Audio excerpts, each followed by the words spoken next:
새벽에 고요를 찢으며 강아지 짖는 소리가 들려왔습니다. 나는 그 소리에 눈을 떴습니다. 이상하게 식은 땀이 이마를 타고 흘러내렸고 숨이 막힐 만큼 가슴이 쿵쾅거리며 아팠습니다. 방 안은 어둑했고 남편은 여전히 내 곁에서 고요히 자고 있었습니다. 그 옆엔 내 아들 10살 된 영철이가 있었고 작은 손을 배 위에 올린 채 세상 모르게 자고 있었습니다. 나는 손끝으로 그 얼굴을 쓸어보았습니다. 보드라운 머리칼, 따뜻한 숨결, 엄마, 물. 잠결에 내 이름을 부르며 뒤척이는 아이를 보며 나는 흐뭇한 미소를 지었습니다. 하지만 그 순간 심장 어딘가 섬광처럼 찌릿하고 무언가 불길했습니다. 그날 꿈속에서 나는 산속을 헤매고 있었고 하늘은 시커멓게 찢어져 있었습니다. 천둥이 터질 때마다 산 전체가 울었습니다. 비는 퍼붓고 옷은 비와 흙에 젖고 머리칼엔 낙엽이 엉겨 붙었는데도 나는 멈추지 않았습니다. 찾아야 해. 무조건 찾아야 해. 제발. 그게 뭔지도 모르면서 누군가 내 마음속 깊이 명령하는 듯 했습니다. 마침 그때 바위 틈 사이에서 이상한 빛이 새어나왔고 난 즉시 무릎을 꿇고 손으로 흙을 마구 헤쳤습니다. 거기엔 살아있는 듯 꿈틀대는 산삼 하나가 있었고 뿌리가 팔뚝만 했습니다. 나는 순간 놀라서 숨을 삼켰고 손끝으로 그걸 감싸 쥐었을 때 내 몸 안으로 뜨거운 기운이 흘러들었습니다. 이게 생명인가? 그때 또 다른 빛이 번쩍였습니다. 큰 산삼 옆엔 아기 주먹만한 산삼이 조용히 고개를 들고 있었습니다. 귀엽고 여린 생명체였는데 그걸 보는 순간 이유 모를 두려움이 밀려왔습니다. 이걸 둘 다 가져가면 안 돼. 무가 나를 해칠지도 몰라. 나는 순간 그렇게 생각이 들었습니다. 그래서 큰 산삼은 품속에 깊이 감쌌고 그리고 작은 산삼은 손바닥으로 조심스레 흙 속에 묻었습니다. 손끝이 흙을 덮을 때 이상하게 자꾸만 하염없이 눈물이 났습니다. 꼭 다시 찾으러 올게. 그 말을 남기고 일어나자 비바람이 더 세차게 불었습니다. 그러자 멀리서 누군가 내 이름을 불렀는데 이상하게도 엄마, 엄마! 라고 하는 것 같았습니다. 나는 그 소리를 향해 한참을 뛰어갔고 하지만 아무것도 잡히지 않았습니다. 그때 천둥이 쳤고 세상이 하얗게 번쩍였습니다. 여보, 왜 그래? 또 악몽 꿨어? 남편의 목소리에 눈을 떴습니다. 방 안은 조용했고 아이는 내 옆에서 새근새근 잠들어 있었습니다. 나는 젖은 손으로 내 이마를 닦는데 기분이 묘하게 이상했습니다. 꿈이야. 그냥 꿈이야. 스스로를 다독였지만 가슴 한편엔 이상하고 찜찜한 예감이 남아서 날 괴롭혔습니다. 그리고 딱 사흘 뒤에 전화벨이 요란하게 울렸습니다. 받아보니 아이 학교에서였습니다. 어머니 큰일 났어요. 영철이가 교통사고를 당했어요. 그 한마디에 온 세상이 멈췄고 전화기가 바닥에 떨어짐과 함께 다리가 풀려 난 그 자리에 주저앉고 말았습니다. 곧 나는 어느 사이에 병원 응급실에 와 있었습니다. 하얀 천 아래 내 아들 영철이가 조용히 자는 듯이 누워 있었습니다. 아침까지 웃던 얼굴, 내게 엄마 사랑해 하던 그 입술, 그 모든 게 싸늘해져 있었습니다. 나는 울지도 못했고 숨이 막혀서 그냥 아무 말도 할 수 없었습니다. 여보, 제발 정신 좀 차려.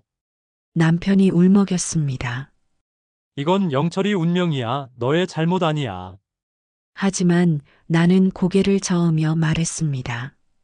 아니야, 아니야. 모두 내 잘못이야. 무슨 소리야?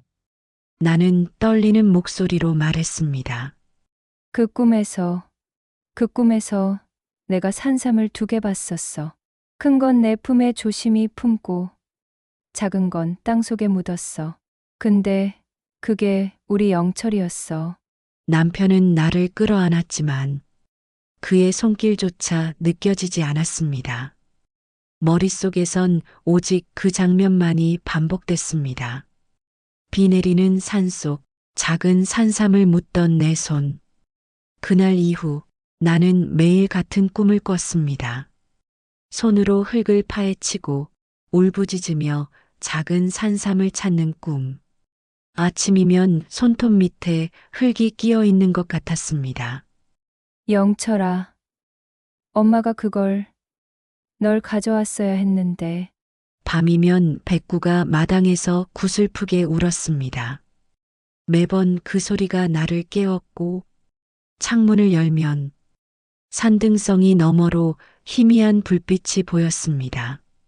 마치 내가 묻어둔 그 작은 산삼이 아직도 나를 부르는 것 같았습니다. 남편은 그 모습에 한숨을 쉬었고 이젠 그만 잊자. 하지만 나는 대답하지 않았습니다. 대신 속으로 되뇌었습니다. 작은 산삼 하나. 그게 우리 아들이었어. 그날 이후 나는 웃음을 완전히 잃었습니다. 밥상 위엔 언제나 밥 한 공기와 젓가락 한 쌍이 남았고 아이의 자리였던 곳은 찬 공기만 흘렀습니다. 그 자리에 앉으면 엄마 밥 더 줘요 했던 아이의 그 목소리가 귓가에 울리는 듯 했습니다. 그때마다 나는 무너졌습니다. 그날 꿈속에서 왜 나는 그걸 묻었을까? 왜 그 작고 여린 산삼을. 그날의 꿈은 여전히 내게 말을 걸었습니다. 만약 그때 다른 선택을 했다면 어땠을까? 나는 지금도 답하지 못할 것 같습니다. 다만 매일 밤 난 같은 기도를 올렸습니다. 하나님, 부디 한 번만 다시 그 아이를 안아볼 수 있게 해주세요, 하나님. 아이가 떠난 날 이후 나는 세상의 모든 소리를 잃었고 모든 시간이 멈췄습니다. 하루는 하루가 아니었고 아침이 와도 아침이 아니었고 밤이 와도 잠들 수 없었습니다. 햇살이 창문을 스칠 때면 엄마, 눈부셔요. 그 말이 귓가에 울려 나는 커튼을 거세게 닫았습니다. 이제 내 방엔 빛이 없었습니다. 남편은 말이 줄었습니다. 집안에 그 누구 하나 말하는 이도 소리 내는 이도 없었습니다. 모든 것이 죽은 듯한 느낌 그뿐이었습니다. 남편은 늘 말없이 신문을 폈다가 종종 손끝이 떨렸는데 나는 그걸 못 본 척했습니다. 여보, 밥 좀 먹어. 그가 말해도 나는 고개만 저었습니다. 밥 생각도 안 나고 배가 안 고파. 식탁 위엔 식지 않은 밥과 국이 그대로 식어갔고 우린 서로를 쳐다보지 않았습니다. 같은 집에 있었지만 이미 다른 세상에 살고 있는 것 같았습니다. 밤마다 백구가 내 맘을 안다는 듯이 구슬피 울었습니다. 마당을 향해 지저대는 소리에 나는 이불을 머리까지 덮었고 그 울음이 마치 내 마음의 소리 같았습니다. 백구야, 제발 그만 좀 울어. 이젠 그만 좀 울어. 나는 그 말을 하면서도 나도 울고 있었습니다. 백구는 잠시 멈췄다가도 매일 쉬지 않고 더 슬프게 울었습니다. 며칠째 비가 내리던 날 나는 부엌 창가에 앉아 있었습니다.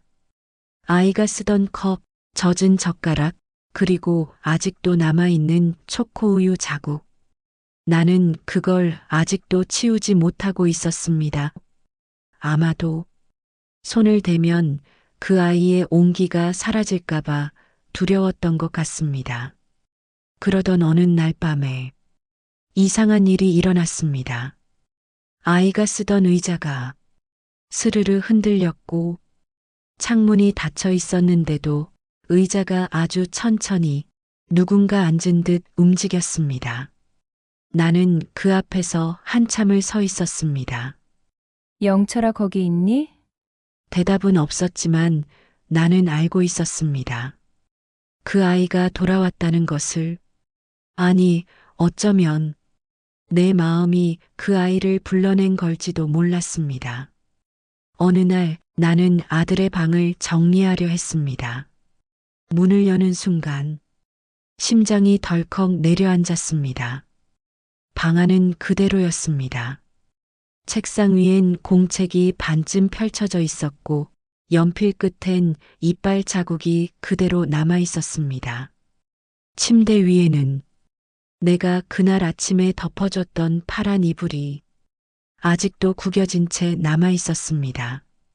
나는 그 이불을 품에 안고 영철아, 그 이름을 부르자 창밖에서 바람이 불고 커튼이 흔들리고 햇살 한 줄기가 이불 위로 내려앉았습니다. 그건 꼭 아이의 손길 같았습니다.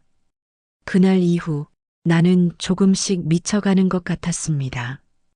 밖으로 나가지 않았고 이웃이 문을 두드려도 대답하지 않았습니다. 괜찮으세요? 그 말이 정말이지 싫었던 것 같습니다. 괜찮을 리가 없었습니다. 하루는 우편함을 열었는데 그 안에 낙엽이 가득 쌓여 있었습니다. 그제야 나는 얼마나 오랫동안 세상을 외면했는지 깨달았습니다. 나는 쪽지 한 장을 꺼냈습니다. 전기요금 연체. 난 그 문장조차 눈에 들어오지 않았고 그저 글자들이 이리저리 흩어지며 영철이라는 이름으로 보였습니다. 밤이면 아이의 목소리가 들렸습니다. 엄마, 엄마! 나는 그 소리를 쫓아다녔습니다. 화장실, 부엌, 마당. 어디에도 아무도 없었습니다. 그러던 어느 날, 문득 창문 유리에 비친 내 모습이 낯설었습니다. 머리카락은 헝클어져 있었고, 눈 밑엔 그림자가 짙었습니다. 그 얼굴이 내 얼굴이라는 걸 인정할 수 없었습니다. 영철아, 엄마 좀 데려가 줘. 그 말을 한 뒤로 나는 한동안 울지도 않았고 울 힘조차 남아있지 않았습니다. 남편은 그런 나를 지켜보다가 점점 말수가 줄었습니다. 그도 이제 이런 내 모습에 지쳐가나 봅니다. 어느 날 그는 나를 향해 애원하듯 조용히 말했습니다. 당신 제발 좀 살아줘. 아이까지 잃었는데 이제 당신까지 잃을 수는 없잖아. 하지만 나는 그를 보지 않았습니다. 내 안엔 이미 살아있다는 감각이 없었습니다. 그날 밤 남편은 내 손을 잡고 울었습니다. 우리 다시 살아보자. 다 잊고 새로이 살아보자. 그의 손이 따뜻했지만 나는 그 손을 뿌리치며 말했습니다. 당신은 몰라, 그 아이는 나였어. 내 숨이었고 내 생명이었어. 그 말이 내 입에서 새어나올 때 남편은 아무 말도 하지 않았습니다. 그저 창문 밖을 바라봤습니다. 그날 이후 그는 더 이상 내게 말을 걸지 않았습니다. 봄이 오고 여름이 지나고 가을이 오고 계절은 변했지만 우리의 시간은 멈춰 있었습니다. 이따금 마을 어귀에서 아이들 웃음소리가 들리면 나는 그 소리를 따라 미친 듯이 나갔습니다. 하지만 막상 나가보면 아무도 없었습니다. 그럴 때면 나는 눈을 감고 속삭였습니다. 영철아, 이번엔 진짜로 와줘. 엄마, 더는 못 버틸 것 같아. 그렇게 나는 정신이 나간 사람처럼 살았습니다. 하루하루가 멍했고 꿈과 현실의 경계가 희미해졌으며 무엇이 꿈이고 무엇이 기억인지도 구분이 되지 않았습니다. 그저 매일매일 아이의 이름을 부르며 하루하루를 버텼습니다.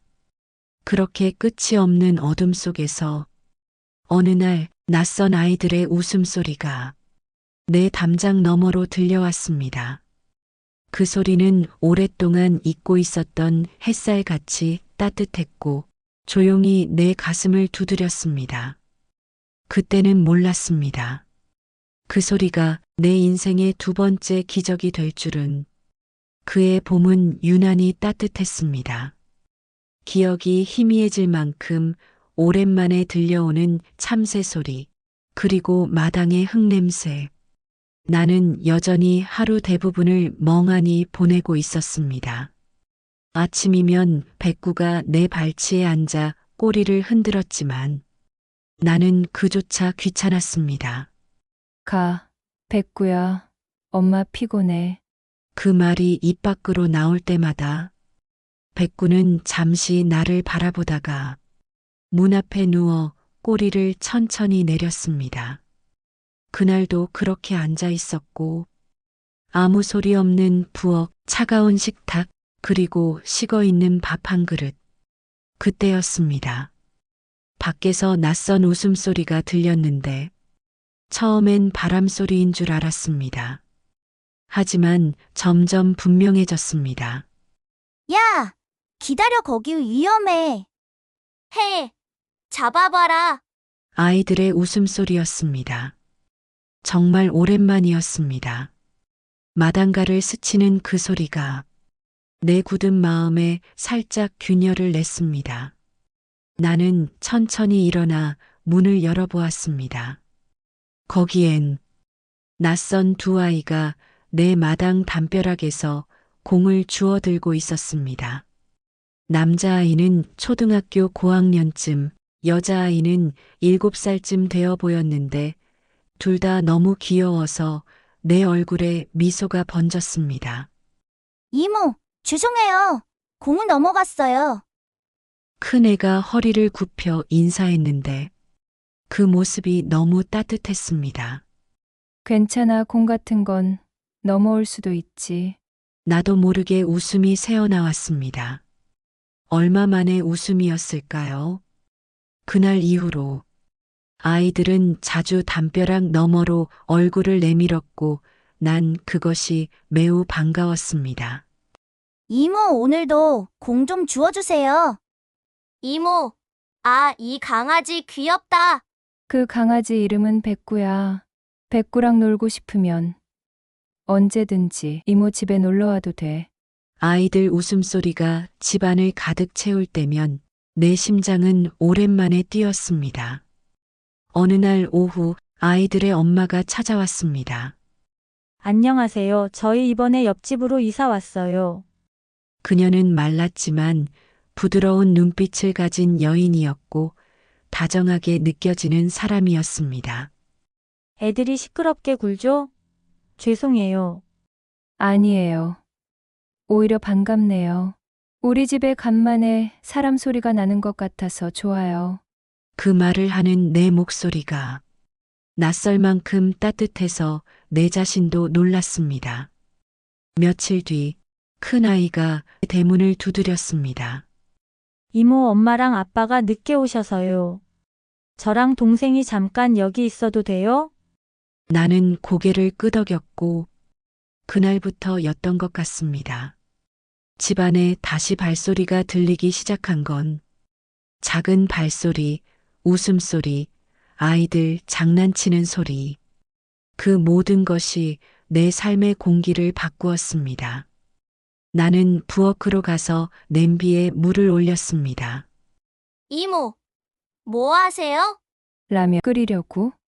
우와, 아이들의 눈이 반짝였습니다. 나는 오랜만에 냄비 속을 바라보며 웃었습니다. 보글보글 끓는 물, 김이 피어오르며 부엌 안이 따뜻해졌습니다. 이모, 제가 젓가락 놓을게요.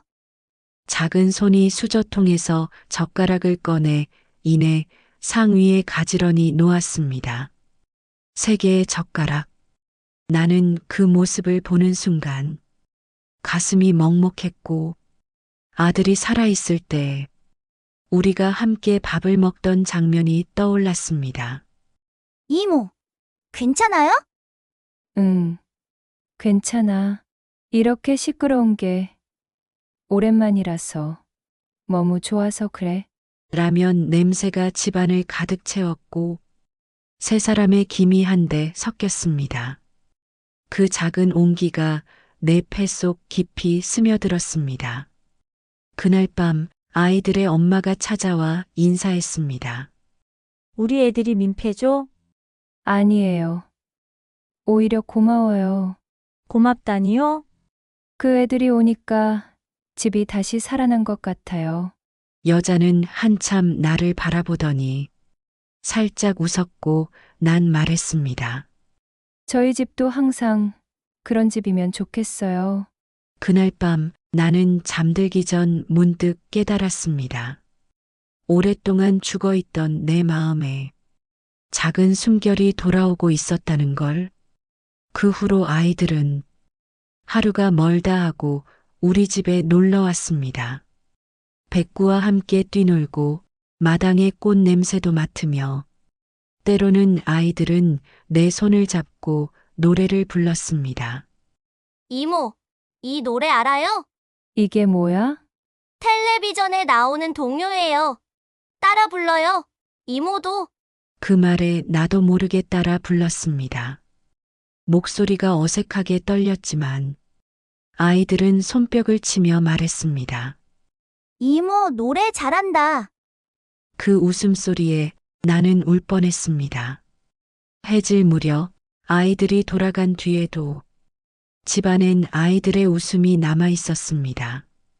식탁 위에 남은 컵 2개, 그리고 아이들이 먹다 남은 과자 부스러기, 그리고 벽에 부딪힌 공의 자국 등 그 모든 게 나에겐 살아있다는 증거였습니다. 영철아 봤지? 나는 창문을 열며 중얼거렸습니다. 이 아이들이 와서 엄마가 조금은 살아났어.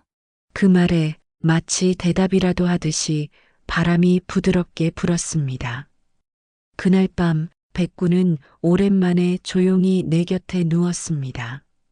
그의 꼬리가 내 발목에 닿았고 그 따뜻한 촉감이 내 가슴을 울렸습니다. 나는 백구의 머리를 쓰다무며 말했습니다. 그래.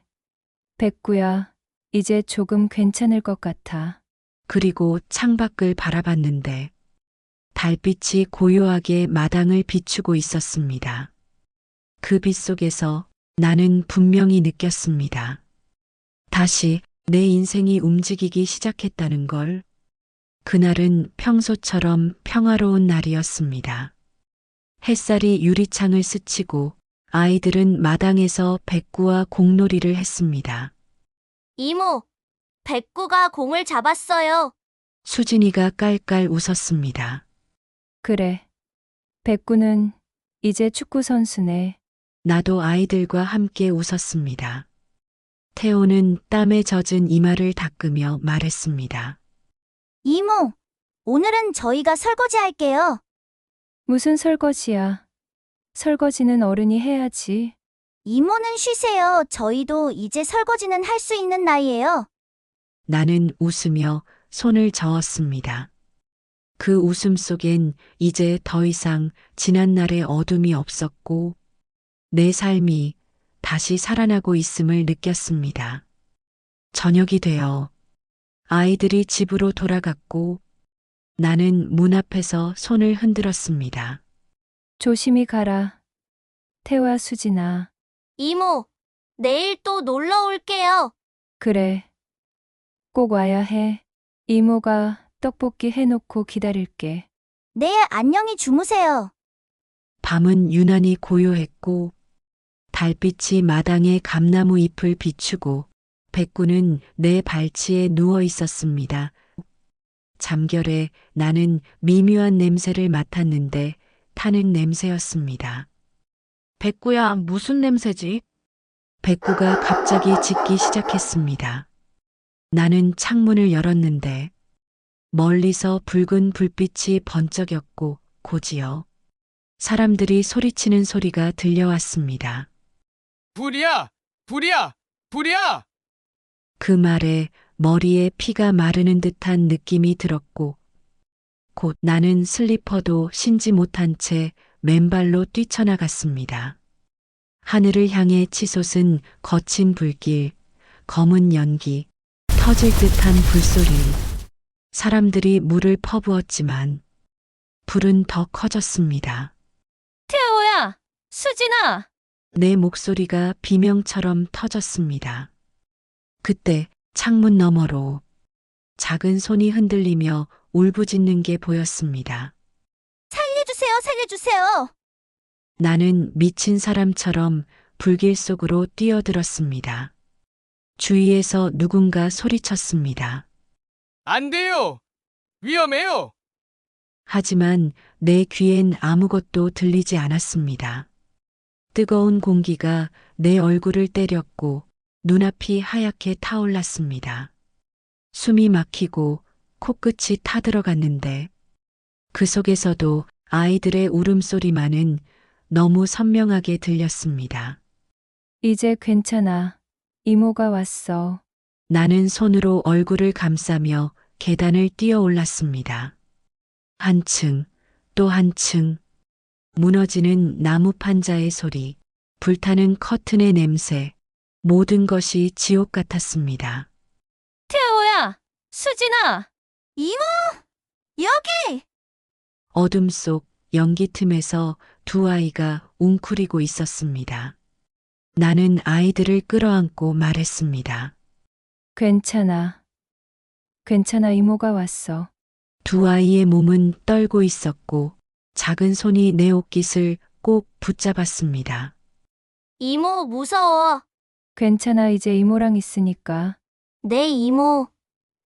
그 말을 듣는 순간 나는 모든 힘을 짜내어 그들을 안고 계단을 내려왔습니다.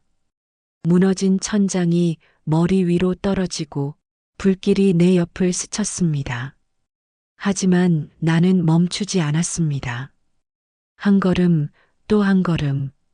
밖으로 나왔을 때 사람들이 소리를 질렀습니다. 아이들이야! 아이들이 살아나왔어! 나는 숨이 턱끝까지 차올랐고 아이들을 품에 안은 채 그 자리에서 주저앉았습니다. 두 아이의 몸이 내 품에서 마구 떨렸습니다. 불행하게도 불길 속에서 아이들의 부모는 끝내 나오지 못했습니다. 소방차의 사이렌이 울렸고 붉은 불빛이 하늘을 물들였습니다. 사람들의 울음소리가 들렸지만 내 귀엔 아무 소리도 들리지 않았습니다. 내 품에 안긴 두 아이의 체온만이 느껴졌습니다. 그날 밤 나는 두 아이의 손을 꼭 잡았고 그 손들이 내 손을 붙잡으며 울었습니다. 이모. 엄마가 불 속에 있어요. 미안해, 애들아. 엄마와 아빠를 구하지 못해서. 애들아, 이제 이모가 엄마가 되어줄게. 그 말이 입에서 흘러나오자 내 목소리가 떨렸으며 그건 내 인생에서 두 번째로 내뱉은 약속이었습니다. 밤이 깊어갈수록 불길의 잔향이 골목을 메웠습니다. 검은 연기 사이로 달이 비쳤습니다. 나는 두 아이를 품에 안고 속삭였습니다. 영철아, 이번엔 엄마가 지켰어. 그 순간 내 뺨을 스친 바람이 따뜻했고 마치 하늘에서 누군가가 내 머리를 살며시 쓰다듬는 것 같았습니다. 불길이 꺼지고 그날 밤 나는 남편에게 전화를 걸었습니다. 여보, 아이들이 부모를 잃었어. 애들이 불쌍해서 어떻게 해. 그 말이 채 끝나기도 전에 남편의 목소리가 떨렸습니다. 당신 괜찮아? 다친 데는 없고. 괜찮아 하지만 애들이 내가 말을 잇지 못하자 남편은 잠시 침묵하다가 말했습니다. 그럼 우리 집으로 데려와. 그 한마디에 눈물이 왈칵 쏟아졌습니다. 그는 여전히 내 마음을 이해하는 사람이었습니다. 그날 이후 우리 집에는 네 사람의 숨소리가 들리기 시작했습니다. 두 아이 그리고 우리 부부. 식탁에 둘러앉아도 처음엔 어색해서 누구도 말을 먼저 꺼내지 못했습니다. 그때 수진이가 말했습니다. 엄마, 아빠 우리 같이 밥 먹어요. 나는 놀라서 고개를 들었습니다. 아빠, 수진이가 이제 아저씨가 우리 아빠잖아요. 남편은 잠시 말을 잃었다가 수진이의 머리를 쓰다듬으면서 그래. 이제 수진이는 아빠랑 엄마 딸이야. 우리는 식구야. 그 순간 식탁 위의 공기가 따뜻하고 포근하게 바뀌었습니다. 아침이면 아이들이 먼저 일어나 부엌을 뛰어다녔습니다. 아이들이 부모를 잃고 많이 힘들어 했지만 곧 우리 집에서 잘 적응하는 것 같았습니다. 엄마, 아빠, 밥 다 됐어요? 태호는 수저를 놓았고 수진이는 매번 백구밥을 챙겼습니다. 남편이 웃으며 말했습니다. 이제 우리가 늙을 틈도 없겠네. 그러게요. 이 애들 때문에 우리 집이 사람 사는 집 같네요. 나는 미소 지었고 그 미소에 남편도 따라 미소 지었습니다. 그 미소는 오랜 세월의 고통을 녹이는 것 같았습니다. 하루는 남편이 일터에서 돌아와 내게 조용히 말했습니다. 당신 요즘 표정이 달라졌어. 그래요? 응. 예전엔 늘 멀리 보는 눈이었는데 요즘은 우리를 보고 있어. 나는 대답 대신 조용히 그의 손을 잡았습니다. 여보, 이 아이들이 우리에게 다시 삶을 줬어요. 그는 고개를 끄덕였습니다. 나도 그래. 그 아이들 덕분에 당신 웃는 얼굴을 다시 봤어. 그날 이후 우리는 정말 가족이 되었습니다. 일요일이면 네 사람이 함께 교회에 가서 아이들이 찬송가를 따라 부르면 남편이 조용히 손을 모았습니다. 그의 눈가에 맺힌 눈물은 감사의 기도 같았습니다. 예배가 끝나면 우리는 시장에 들러 호떡을 샀습니다. 여보, 태호는 팥, 수진이는 꿀. 그럼 당신은? 난 아무거나 당신이 고른 걸로. 그런 평범한 대화가 기적 같았습니다.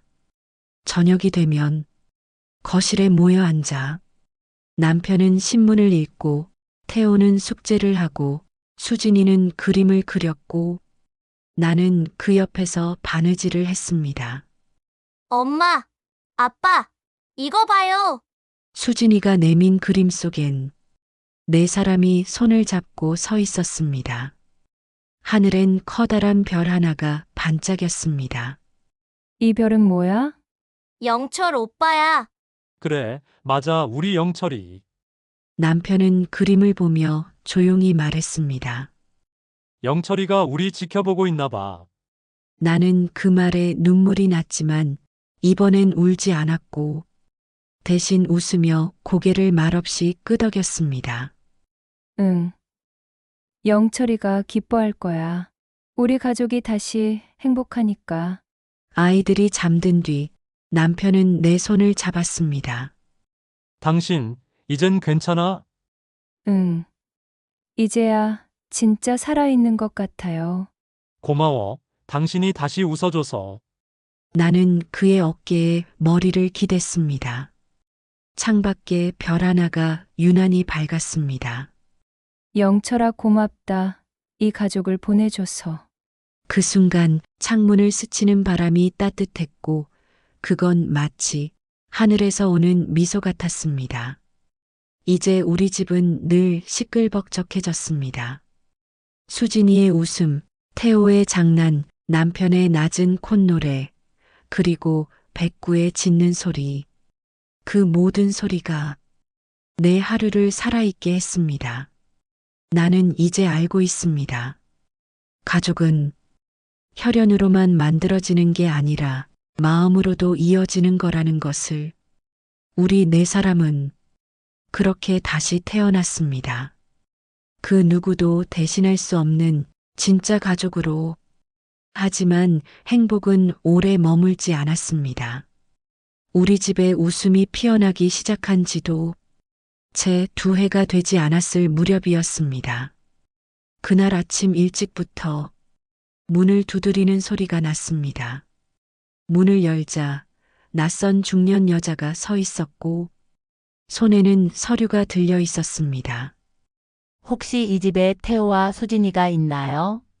나는 순간 가슴이 철렁 내려앉았습니다. 네, 그런데요. 그 여자는 신분증을 내밀며 말했습니다. 사회복지사입니다. 아이들 관련해서 말씀드릴 게 있습니다. 그날 오후 복지사는 남편과 나를 마주보고 앉았습니다. 아이들 먼 친척이 나타났습니다. 법적으로 아이들을 맡을 수 있는 분이에요. 그 말을 듣는 순간 숨이 막혔고 내 손이 식탁 밑에서 떨렸습니다. 그게 무슨 말이에요? 이 아이들은 지금 저희와 가족이에요. 네, 이해합니다. 하지만 아이들은 미성년자고 혈연 관계에 있는 보호자가 원하면 법적으로 인도해야 합니다. 그녀의 말이 점점 멀어졌고 귀속이 웅웅 울렸습니다. 남편이 내 손을 꼭 잡으며 내게 말했습니다. 여보, 진정해. 하지만 나는 떨리는 목소리로 되물었습니다. 언제 데려간다고요? 내일 아침입니다. 그 말에 나는 그 자리에서 울음을 터뜨렸습니다. 하루만 더 안 되나요? 복지사는 조용히 고개를 저었습니다. 그날 밤 나는 잠을 이루지 못했습니다. 두 아이는 아무것도 모른 채 엄마, 내일 소풍 가요. 아빠, 도시락 같이 싸요. 하며 웃고 있었습니다. 나는 그 모습을 보며 가슴이 찢어지는 것 같았고 밤새도록 베개를 껴안고 슬프게 울었습니다. 영철아, 이번엔 또 왜 내게서 데려가니? 남편이 내 곁에 앉아 조용히 내 머리를 쓰다듬었습니다. 당신이 이 아이들에게 준 사랑은 사라지지 않을 거야. 그 아이들 마음속에 남을 거야. 나는 눈물 속에서 고개를 저었습니다. 아니야, 나는 또 잃는 거야. 다음 날 아침 햇살이 따뜻했지만 그날의 햇살은 유난히 잔인했습니다. 아이들은 평소처럼 밝게 웃으며 아침을 먹었습니다. 엄마, 오늘은 왜 울어요? 수진이의 물음에 나는 억지로 미소를 지으며 말했습니다. 그냥 행복해서 그래. 복지사와 함께 낯선 남자가 도착했습니다. 제가 아이들의 고모부입니다. 그가 말했습니다. 태호가 나를 올려다보았습니다. 엄마, 이 아저씨 누구예요? 나는 아무 말도 하지 못했고 그저 그 아이를 꼭 끌어안았습니다. 엄마, 작은 손이 내 등을 두드렸습니다. 괜찮아요. 우리 꼭 돌아올게요.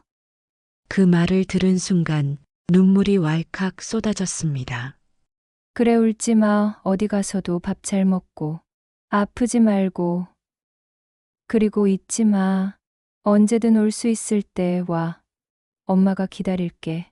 태호는 고개를 끄덕였고 수진이는 내 목을 감싸 안았습니다. 엄마 냄새 기억할 거예요. 문 앞에서 그들이 떠날 때 백구가 갑자기 짖기 시작했습니다. 마치 가지 말라고 말하는 듯 했습니다. 백구야, 그만. 남편이 백구를 붙잡았습니다. 나는 문 앞에 서서 멀어지는 그들의 뒷모습을 바라보았습니다. 수진이가 뒤돌아 손을 흔들었습니다. 그 손짓이 햇살 속에서 번졌습니다. 그 순간 나는 또 무너졌습니다. 바닥에 주저앉아 한참을 울었습니다. 남편이 내 어깨를 안고 날 위로했습니다. 이젠 우리 둘이 남았네. 또 그렇게 됐네요. 그 말에 남편이 조용히 대답했습니다. 그래도 이번엔 다르잖아. 당신은 이제 혼자가 아니야. 그날 밤 식탁 위엔 밥 2그릇만 남았습니다. 아이들이 쓰던 컵에는 아직 물방울이 맺혀 있었고 그걸 바라보며 나는 속삭였습니다. 태호야, 수진아, 꼭 돌아와야 해. 엄마, 기다릴게. 창밖에선 바람이 불었습니다. 커튼이 살짝 흔들렸고 그 바람 속에서 아이들의 웃음소리가 들리는 듯 했습니다. 시간은 참 잔인했습니다. 모든 게 조금씩 흐려지고 조용히 사라졌습니다. 아이들이 떠난 지 어느덧 10년이 흘렀고 그 긴 세월 동안 나는 그냥 하루하루를 버티며 살았던 것 같습니다. 처음엔 남편이 곁에 있었고 그는 늘 말없이 나를 챙겼습니다. 새벽이면 장을 보고 TV를 틀어놓고 조용히 음악을 듣곤 했습니다. 여보, 밥 먹었어? 그가 묻는 목소리엔 언제나 따뜻함이 있었습니다. 하지만 어느 날 그의 목소리가 더 이상 들리지 않았습니다. 그날도 평소처럼 그는 정원에서 잡초를 뽑고 있었고 햇살이 너무도 따뜻한 날이었습니다. 나는 부엌 창문 너머로 그의 등을 보고 있었습니다. 여보, 점심 다 됐어요. 아무 대답이 없었습니다. 이상한 예감에 나는 뛰어나갔습니다. 그는 땅에 조용히 누워 있었고 눈을 감은 얼굴엔 평화가 있었지만 나는 그 평화를 도저히 받아들일 수 없었습니다. 여보, 여보. 아무 대답이 없었습니다. 그의 손은 여전히 따뜻했고 하지만 그 온기가 순식간에 식어갔습니다. 나는 그의 손을 붙잡고 울었습니다. 가지 마요. 당신까지 가면 난 이제 정말 혼자야. 백구가 내 옆에서 조용히 울었습니다. 장례를 치르는 내내 나는 아무 말도 하지 않았습니다. 남편이 하늘나라로 간 이후에 집은 숨이 멎은 듯 조용했습니다.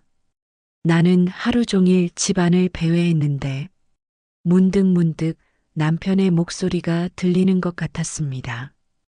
여보, 물 좀. 여보, 백구밥 줬어? 그 소리를 들을 때마다 나는 대답했습니다. 응, 당신 밥도 다 됐어요. 하지만 대답은 돌아오지 않았고 대신 바람만 커튼 사이로 스며들었습니다. 시간이 점점 흐를수록 남편이 생전에 모아둔 돈이 서서히 바닥이 났습니다. 나는 동네 세탁소에 나가서 옷을 개거나 바느질을 했는데 만만치 않았습니다. 손끝은 점점 갈라지고 눈은 잘 보이지 않았습니다. 그래도 버텼습니다. 살아있으면 어떻게 되었든 살아야 했으니까요. 당신이 보고 있다면 내가 울면 안 되지. 그 생각 하나로 버텼습니다. 하지만 겨울이 되면 방 안은 너무 추웠고 기름을 아끼려고 난방을 끄고 두꺼운 옷을 겹겹이 입었습니다. 남편도 아이들도 없는 집은 춥고 어둡고 쓸쓸했습니다. 그때마다 백구가 내 무릎 위로 올라와 위로해 주었습니다. 나는 백구의 몸을 끌어안으며 말했습니다. 그래. 우리 둘밖에 없네. 너라도 있어서 다행이야. 백구의 체온이 내 마지막 온기였습니다. 하루는 우편함을 열었는데 텅 비어 있었습니다. 이젠 편지도 청구서도 거의 오지 않았습니다. 그러던 어느 날 우편함 속을 들여다보다 봉투 하나를 발견했습니다. 누런 종이에 흐릿하게 적힌 주소. 보낸 이 없음. 손끝이 떨렸습니다. 봉투 안에는 하얀 종이 한 장이 들어 있었는데 엄마, 저희 잘 지내요. 꼭 다시 찾아뵐게요. 나는 그 자리에서 주저앉았습니다. 눈물이 종이를 적셨습니다. 그 글씨는 분명히 태호의 글씨였습니다. 그날 밤 오랜만에 남편의 꿈을 꾸었는데 그는 부엌 문 앞에서 나를 보고 있었습니다. 여보, 아직 울고 있어? 당신이 가고 나서 모든 게 텅 비었어요. 그는 미소를 지었습니다. 아니야, 텅 빈 게 아니라 곧 채워질 거야. 그 말에 나는 눈을 떴고 눈가가 젖어 있었습니다. 아침 햇살에 눈이 부셔서 잠이 깨어났습니다. 그 빛 속에서 한순간 아이들의 웃음소리가 들렸고 하지만 돌아보면 아무도 없었습니다. 집안엔 나와 백구뿐이었습니다. 나는 느리게 숨을 내쉬었습니다. 그래. 이제 나도 지쳤다. 주방 의자에 앉아 손으로 무릎을 감싸안았습니다. 그 순간 우편함에서 바스락거리는 소리가 났고 나는 천천히 일어났습니다. 아무도 없었습니다. 하지만 문틈 아래엔 하얀 봉투 하나가 놓여 있었습니다. 그 위엔 익숙한 글씨로 짧은 한 줄이 쓰여 있었습니다. 엄마, 이제 우리 곧 만날 거예요. 나는 그 봉투를 가슴에 꼭 껴안았습니다. 눈물이 멈추지 않았습니다. 그래, 엄마가 아직 여기 있어. 바람이 불었고 커튼이 흔들렸고 햇살이 내 어깨 위로 내려앉았습니다. 그 빛 속에서 나는 미묘한 온기를 느꼈는데 마치 누군가가 멀리서 나를 향해 다가오는 것 같았습니다. 병실 창밖엔 눈이 내리고 있었고 희미한 겨울 햇살이 창문 너머로 번졌습니다. 나는 그 빛을 바라보며 중얼거렸습니다. 이제 정말 다 끝났구나. 남편도 백구도 모두 떠난 세상. 남은 건 남편과의 정든 집을 팔고 온 새로운 동네의 이질감과 늙은 몸 그리고 바래진 앨범 몇 장뿐이었습니다. 의사가 말했습니다. 몸이 많이 쇠약하세요. 혼자 사시면 위험합니다. 나는 고개를 끄덕이며 대꾸했습니다. 괜찮아요. 이젠 불러줄 사람도 없고 다들 내 곁을 떠났어요. 그날 밤 혼자 병실 천장을 바라보다 오래된 편지 한 장을 꺼냈습니다. 엄마, 꼭 다시 찾아뵐게요. 그 글씨가 얼마나 희미해졌는지 잉크가 거의 사라져 있었습니다. 그 애들 정말 날 잊은 건 아닐까? 그때 병실 문을 두드리는 소리가 들렸습니다. 들어오세요. 나는 기운 없는 목소리로 대답했습니다. 문이 열렸고 2명의 그림자가 들어왔습니다. 엄마, 그 한마디에 내 심장이 멈췄고 나는 천천히 고개를 들었습니다. 누군가 날 엄마라고 잘 못 부른 거라 생각했습니다. 하지만 꿈에도 반기던 내 아이들 태호와 수진. 그 아이들이었습니다. 커다란 아이들 눈엔 눈물이 그렁했고 손엔 꽃다발 하나가 들려 있었습니다. 태호야, 수진아. 내 목소리가 떨렸습니다. 정말 너희 맞니? 수진이가 달려와 내 품에 안겼습니다. 엄마 찾느라 너무 늦었어요. 태호가 고개를 숙이며 말했습니다. 우린 계속 엄마를 찾았어요. 고모부 집에서 자랐지만 마음은 늘 엄마 곁에 있었어요. 그럼 어떻게 나를 처음엔 아무 단서도 없었어요. 그래서 돈을 모아 탐정을 고용했어요. 나는 놀라서 그를 바라봤습니다. 탐정, 태호는 고개를 끄덕였습니다. 고생 끝에 병원 기록에서 엄마 이름을 발견했어요. 수진이의 눈에서 눈물이 흘렀습니다. 병원 기록에서 엄마 이름을 보는 순간 가슴이 터질 것 같았어요. 나는 두 아이의 손을 잡았습니다. 그 손이 정말 예전과 같이 따뜻했습니다. 이 늙은 엄마를 찾아서 뭐 하려고? 태호가 대답했습니다. 이제 저희가 엄마를 모실 거예요. 이제 엄마 혼자 안 두려고요. 그건 안 돼. 너희 인생이 시작인데. 수진이가 내 손을 꼭 쥐며 말했습니다. 엄마, 우리 예전과 같이 살아요.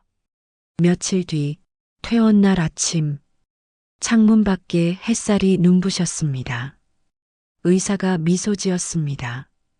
아드님, 따님이 많이 챙기시네요. 태호랑 수진이가 내 옆에서 팔짱을 끼며 말했습니다. 엄마, 이제 우리 집으로 가요. 집이라니. 그들이 데려간 곳은 작은 마을의 단층 집이었습니다. 하얀 담벼락과 빨간 지붕이 아늑했고 창가에는 초록 잎 화분이 놓여 있었으며 벽에는 오래전에 우리 세 사람이 찍은 사진이 걸려 있었습니다. 정말 나는 말을 잃었고 눈물이 흐르고 가슴이 따뜻해졌습니다. 그날 밤 식탁 위에 밥 세 그릇이 놓였습니다. 태호가 국을 뜨고 수진이가 반찬을 놓았습니다. 나는 그 모습을 멍하니 바라보다 조용히 말했습니다. 이게 행복이구나. 수진이가 웃으며 말했습니다. 엄마, 맛있게 만들고 싶었는데 오늘 국은 좀 짜요. 괜찮아, 짜도 좋다. 세 사람의 웃음이 집을 가득 채웠습니다. 며칠 후 태호가 작은 상자를 내밀었습니다. 상자 안에는 하늘색 목도리가 들어 있었습니다. 어릴 때 엄마 주려고 사놓은 거예요. 이제 진짜 엄마 목에 걸어드릴 겸. 그는 내 목에 조심스레 목도리를 둘렀습니다. 그 감촉이 따뜻했는데 마치 남편이 살아있던 시절같이 느껴졌습니다. 나는 조용히 말했습니다. 고마워. 이제 정말 외롭지 않다. 수진이가 내 손을 잡았습니다. 엄마, 이젠 우리가 엄마의 봄이에요. 그날 밤 창문을 열었는데 눈은 그치고 별빛이 반짝였습니다.